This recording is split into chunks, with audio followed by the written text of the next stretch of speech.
Baker Mayfield gets his statue. We got some recruiting nuggets to touch on. We got pro day and scouting combine news as well. And the Oklahoma Sooners softball team remains undefeated. All that and more on today's episode of Locked On Sooners.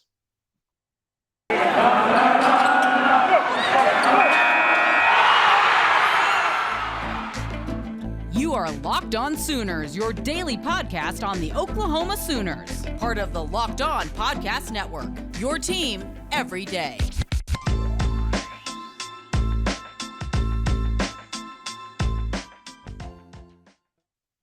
How's it going? And welcome to Locked On Sooners. Today's episode is brought to you by Run Your Pool. March Madness is here, and Run Your Pool has a better way to create your bracket. RunYourPool.com, the premier sports pool hosting service. Thank you for joining me. My name is John Williams. You can follow me on Twitter at John9Williams. You can follow the show on Twitter at Locked On Sooners and on Facebook, Locked On Sooners Podcast. You can also subscribe to the show for free wherever you get your podcasts, including YouTube. So hit the notification bell to let you know when new episodes drop. And today we're going to talk about Baker Mayfield getting his statue. The spring game has been announced April 23rd at 3 o'clock. The Oklahoma Sooners will host their annual spring game to get ready for the 2022 football season. It'll be Brent Venables' first spring game, and he's hoping that you'll be out there looking to pack out the Gaylord Family Memorial Stadium. And I think it's going to be a great day. Hopefully we get some beautiful weather. Hopefully spring is actually here by then. I actually had snow today in eastern Oklahoma. It was light snow, but it was a little bit of snow. It's kind of crazy. And it was like 40-something degrees still. But Baker Mayfield finally getting his statue. It's long overdue. We talked about it last year on the show, wondering when is Baker Mayfield going to get his statue. And it just seemed, obviously, it was a matter of time because wins the Heisman, Kyler Murray wins the Heisman. They're going to be in Heisman Park. Now we know when Baker Mayfield's statue will be erected in Heisman Park. It'll come after the unveiling ceremony will come after the spring game on April 23rd. The Oklahoma Sooners will open spring practice on March 22nd with a really highly anticipated practice session season.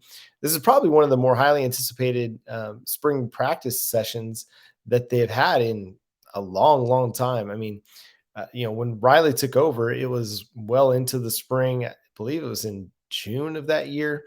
And so, it was just kind of like a smooth transition from Bob Stoops to Lincoln Riley. But now we've got a whole new defensive coaching staff. We've got a new offensive system that is trying to get broken in. And so there's a lot to be excited for with spring coming up and Baker Mayfield's statue being one of those. And it's really funny too, when you saw the announcement, you saw college football fans across the country get really confused about why Baker Mayfield was getting a statue, not understanding that Oklahoma has a section of their campus dedicated to Heisman Trophy winners. So you'll see Billy Vessels and Steve Owens and Billy Sims and Jason White and Sam Bradford statues all there ready for you to enjoy and observe and take in all their splendor. And now Baker Mayfield will be joining them, and down the road, Kyler Murray will as well. Oklahoma's got 7 Heisman trophies to their ledger. They're tied for the most all time with Ohio State and Notre Dame. USC could be in the conversation for most all time if it were not for Reggie Bush and Pete Carroll and USC's indiscretions that led to his Heisman Trophy being stripped. USC. But the Oklahoma Sooners and Heisman trophies seem to go synonymously. Only 2 schools have won 4 Heisman trophies in the last 2 decades. That is the Oklahoma Sooners and the Alabama Crimson Tide. Obviously, Alabama's got more national championships since the year 2000, but for Oklahoma to be able to say we have the most or tied for the most Heisman trophies in the last 2 decades or since the year 2000, that says something. That says a lot, really. And Bama was only able to catch up to Oklahoma's 4 Heisman trophies since the turn of the millennium in the last couple of years with back-to-back Heisman Trophy winners Devontae Smith and Bryce Young. Now they have a chance to surpass Oklahoma this next season with the most Heisman trophies since 2000 if Bryce Young is able to repeat as the Heisman Trophy winner. One of the favorites right now, CJ Stroud at Ohio State, could put Ohio State in the lead for Heisman Trophy winners all time with 8 if he's able to win it. Caleb Williams, who's also being strongly considered as a Heisman contender, could put USC into a tie with Ohio State, Notre Dame, and Oklahoma. if he's able to do what he wasn't able to do at Oklahoma in 2021, and that's when the Heisman Trophy. And I mean, decent odds. Like he's one of the top 5 favorites or so over at Bet Online. But then you look at a guy like Dylan Gabriel, much longer odds at plus 3,300, and you think maybe he doesn't really have much of a shot. But if the offense is able to come together and Oklahoma has a good season and Dylan Gabriel is a big reason for that good season, he'll put himself into that discussion at some point throughout. It may not be early on. He may not be one of the early contenders for the Heisman, but if he's able to keep Oklahoma undefeated throughout the first half of the season as they head down the stretch, there'll start to be some rumblings about putting his name in there, because I believe, and I think most people seem to assume, that Dylan Gabriel is going to put up pretty good numbers in Jeff Lebby's system here at Oklahoma, because, I mean, why not? He had great numbers at UCF, arguably, obviously against some lesser competition, but also with lesser talent. So with guys like Marvin Mims and Theo Weiss and Braden Willis and Jaleel Farouk, what kind of numbers is he going to be able to put up in a highly prolific passing attack that Oklahoma is going to be able to deploy? Most rankings of Big 12 quarterbacks have Dylan Gabriel as the top quarterback. Most rankings of Big 12 rosters have the Oklahoma Sooners as one of the best rosters. So there's no reason that they won't be able to be a really, really good football team. And being a really good football team does matter when it comes to Heisman contention, because generally they just take the best player or one of the best players off of one of the best teams in the country. Just seems to be how it's going lately. But so Dylan Gabriel, you've got a shot. It may be a long shot, but you got a shot. And so it'll be exciting to see how this plays out, because one way or the other, there's a good chance that Oklahoma might fall into second place if a team like Ohio State is able to jump into first place in Heisman Trophy rankings. But coming up next, we're going to talk some scouting combine. We got some pro day stuff to talk about, some recruiting nuggets as well. So we'll touch on that after I talk to you about Stat Hero. March Madness is right around the corner, and I love March Madness. I know y'all do too. I love those brackets, but I really can't remember the last time I actually went deep or even won any money. I'm hedging my bets this year with Stat Hero's NCAA Pick'em contests. Stat Hero's NCAA game Pick'ems pits the star players against each other in an amazing hybrid between fantasy and sports gambling. You can take control back from those handicappers that always seem to have the advantage and start focusing on the players you know best with a gameplay that doesn't rely on big spreads, long odds, or funky props. Stat Hero gives you the advantage, resulting in the gamers winning 4 times more often. Why? Because Stat Hero eliminates the mystery about who or what you're going up against. In addition to their pick'em games, they also have dozens of lineups you can comb through to take on head-to-head. They simply post sets of players for you to take on with a set of players you choose. Stat Hero is the easiest and fastest way to get your sports action fix. The simple, sleek gameplay will have you playing in minutes. That's Stat Hero. Sign up for free right now at stathero.com/lockedon and use promo code LOCKEDON for a 100% deposit match. That's stathero.com/lockedon. And use promo code LOCKEDON for that 100% deposit match. You put in $100, they'll put in $100 as well at stathero.com/lockedon. Terms and conditions apply. And thank you again for making Locked On Sooners your first listen every single day. Big time recruiting nuggets coming down the pipe on Tuesday, or Monday and Tuesday, really. The first one being in the 2022 class, Lebbeus Overton. We talked about him on our show a couple weeks back with Parker Thune. He had reclassified as a 2022 enrollee. He's taking visits right now, as one of his 5 official visits is the Oklahoma Sooners. Great position to land him and make him a part of their 2022 recruiting class. Todd Bates, Brent Venables, they know how to go after defensive line talent, and Lebbeus Overton is the top dog right now to chase. But they also received a crystal ball projection for 4-star athlete Jacoby Johnson. This is one of the guys that is going to be a huge get if Oklahoma is able to land him in the 2023 recruiting class. Currently a consensus 4-star. He is a top 5 player in the state of Oklahoma, and one of the top 15 players at his position as an athlete. He's 6'3", 170, and he could play on both sides of the football.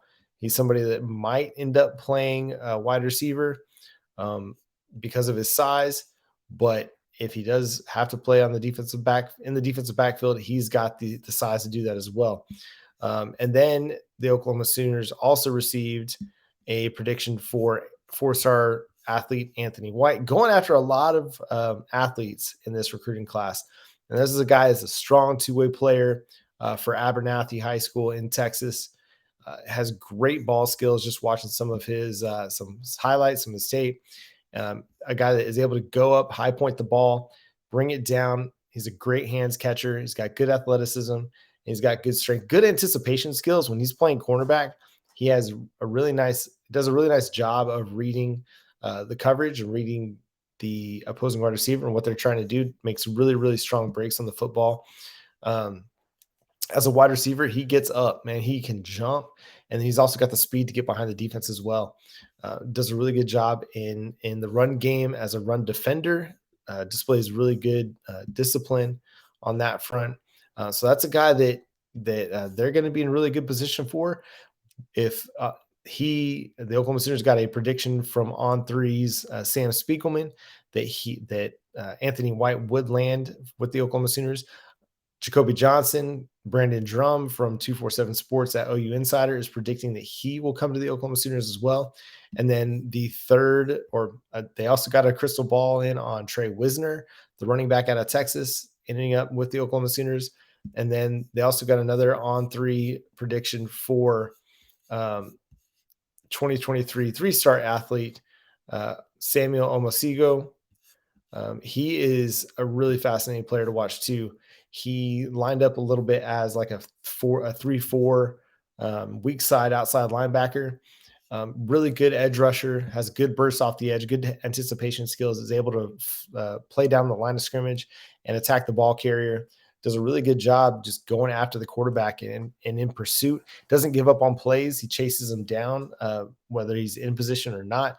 And several times I saw him actually like offer to help the opponent off the ground after he tackled him.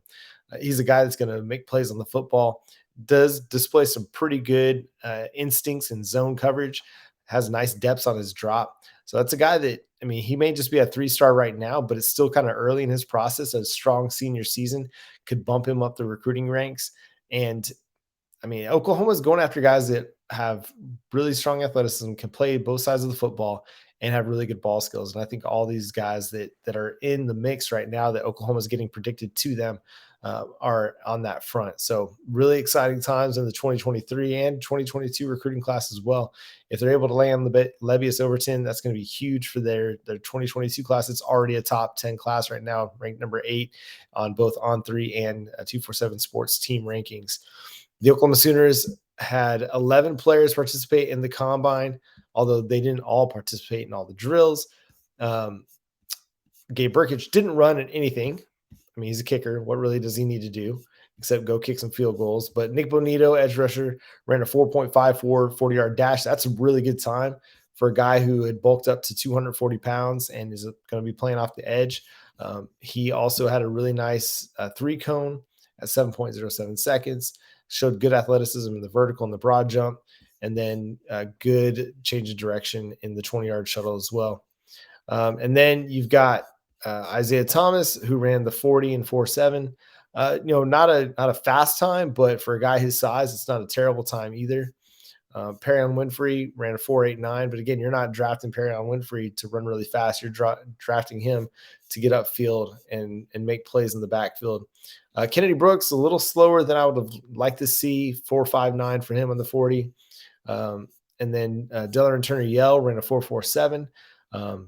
About probably where I expected him to run. A really good time for a strong safety type. And then Brian Asamoah runs a 4.56. Pretty good for a guy that's probably going to be more like a Mike linebacker, but he did really good in the athletic stuff, the vertical jump and the broad jump. They didn't test. The only guy that tested in pretty much everything was Jeremiah Hall, except for the 60-yard shuttle. But most of these guys are going to probably participate in most of these tests, like, bench press and all these other speed elements, agility elements at their pro day, which is happening on March the 9th in Norman. So if you're listening to this now, that's when that's going to happen. But, guys that made big moves at the combine. Brian Asamoah has been a fast climber of draft boards over the last couple months since the Senior Bowl, but Perrion Winfrey continues to climb. Really, Kyle Krabs of the Draft Network put out his post combine mock draft on Monday and had Perrion Winfrey going number 24 overall to the Dallas Cowboys. It's the first time an Oklahoma Sooners player has been mentioned in the first round in mock drafts that I've seen this draft cycle, and it wouldn't surprise me to see him go in the top 25 or the top in the first round, because it's hard to find interior pass rush. And he's a guy that just continues to impress. So his stock is trending upward. And so seeing him in the first round isn't all that shocking, because he's got the interior ability. He's quick off the ball. He's got good burst, good ability to get to the passer, make plays in the backfield, good tackler. I would not be surprised to see him go that high. Again, it's hard to find uh, interior pass rush from the defensive tackle. There's a lot of good, decent run stuffers out there, but you're not fine. What we're seeing in the NFL is you got to find guys that can win in the middle, that helps open things up for your edge rushers a little bit. So Perrion Winfrey making some moves up the draft board. As a Dallas Cowboys fan, I would love it. They're getting a little bit crowded with younger guys right now. There's guys with a lot of potential. Neville Gallimore is still there. Osa Odighizuwa is there from UCLA. They've got guys that have really good potential. Nobody's just really stepped up to solidify themselves as a frontline starter along the Dallas Cowboys defensive front. But Perrion Winfrey has a chance to be that guy if he can, continue to trend in that direction and make that jump successfully into the NFL. But coming up next, we've got some softball stuff to touch on. I want to touch on some hoops as well. The Big 12 tournament is going to be starting this week. And can the Oklahoma Sooners men's team make a run? It's not looking likely. First, let me talk to you about Run Your Pool. March Madness is just a couple weeks away, and that means you need to start thinking now about where you're going to be running your brackets this year. Along with standard brackets, Run Your Pool offers game types like Survivor or Pick X. They have options to edit scoring, and they offer more intel to make your picks, all stuff you won't find at ESPN or CBS. If you've got a business, Run Your Pool can help you take some of that madness magic and play alongside your employees, or even gain new customers. Plus, they offer full white glove customer service, custom branding, and one of the easiest 3-minute setups you'll ever find. Clearly, we believe Run Your Pool is the best place to run your brackets, because like we said, we're running our brackets there ourselves. There's no truer test than that. If you want to play against us for a shot at a cash prize, join us at runyourpool.com/lockedon.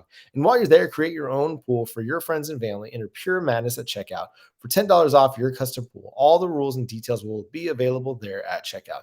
That's runyourpool.com/lockedon for your chance to win a cash prize. We look forward to seeing you and beating you there. I also want to talk to you about BetOnline. BetOnline is the best place to place all your bets this college hoop season.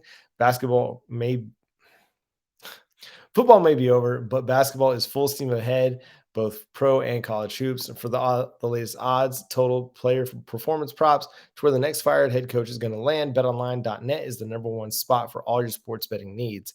And it's not just basketball. BetOnline has you covered for hockey, boxing, UFC, and they've got Vegas casino games as well. So head to the website today or use your mobile device to learn more about the trends and action. That's BetOnline, where the game starts. Oklahoma softball remains undefeated with a run rule win against Minnesota on Monday in their home opener. Now they head to Hawaii, where Jocelyn Alo is still sitting on number 95, waiting for that game or that record-breaking home run. It seems like teams are just pitching around her. They don't want to be the team that Jocelyn Alo breaks the record on. And I say, booey on you. Come on, let's have some fun. Let's get a record broken. Let's continue to raise the profile for softball in America. And what better way than to let Jocelyn Alo swing the bat? You can tell she's just kind of like over it at this point. Like, all right, team's just going to walk me all year. I'll just take these free bases. But Oklahoma's continued to hit behind her and around her. They scored 9 runs on Monday to win 9-1. And this is a team that continues to roll. I mean, they're going to have a few tests this week in Hawaii, but no reason they won't be able to keep the good times rolling as they go to the Aloha State to play 5 games this weekend. They'll get Baylor, they'll get Hawaii for a couple, and one more team that I'm blanking on at the moment. But really excited to watch what Jordy Ball is able to do on this next road trip. She's had a few, true freshman dips at times, but has really bounced back really strongly in the face of adversity, and I think she'll continue to do that. The Oklahoma Sooners get a really tough draw in the opening round of the Big 12 men's bracket. They got to face Baylor to kick things off, and the defending national champion will be coming in looking to reassert themselves as one of the dominant teams in college basketball. Oklahoma hasn't fared very well against Baylor in their two meetings. Baylor was able to win by double digits each time. There were times where Oklahoma was playing and hanging in those games, but Baylor was able to pull away towards the end. And for Oklahoma, it comes down to, can you hit your shots? Are you going to be a consistent shooting team from three in particular? Do you get anything out of Emoji Gibson? Is he a player that's going to get shut out like he's gotten at several times this season? Because as good as Tanner Groves and Jacob Groves are, I don't know if they're going to be able to carry you. And Jordan Goldwire, they need to have a consistent effort from Emoji Gibson to help put them over the top. I mean, those guys are really good and they'll keep them in these games, but in order to beat a team like Baylor, you got to be firing on all cylinders, and that means Emoji Gibson. The women's side, they're going to face off against Kansas. They lost in their last game against Kansas over the weekend, but Jenny Baranchik is a finalist for the National Coach of the Year award, and I really like the ladies' chances of being able to compete in the Big 12 and potentially pull out a Big 12 tournament title and then go into March Madness and hopefully make a run. They're going to host the first two rounds of the NCAA tournament in Norman. So that's exciting stuff for them. They'll get to play a couple home games if they're able to advance, and they'll put themselves in a really, really strong position to make the Sweet 16 and maybe even go deeper than that. One of the best offensive teams in the country. If they can find that consistency in tournament play and continue to play well on that side of the ball, then they're going to be in really good shape to make a run in the tournament. And that's going to do it for today's episode of Locked On Sooners. Hope you are enjoying the show. Going to be out at Pro Day on Wednesday. I'm recording this on Tuesday night. Going to be out at Pro Day on Wednesday, so I'll have some thoughts and observations from that as well. But again, first spring practice, March 22nd. The spring game, April 23rd. Really looking forward to diving into some positional previews as we head through the spring to get ready for the 2022 season. But until next time, I'm John Williams, Boomer Sooner.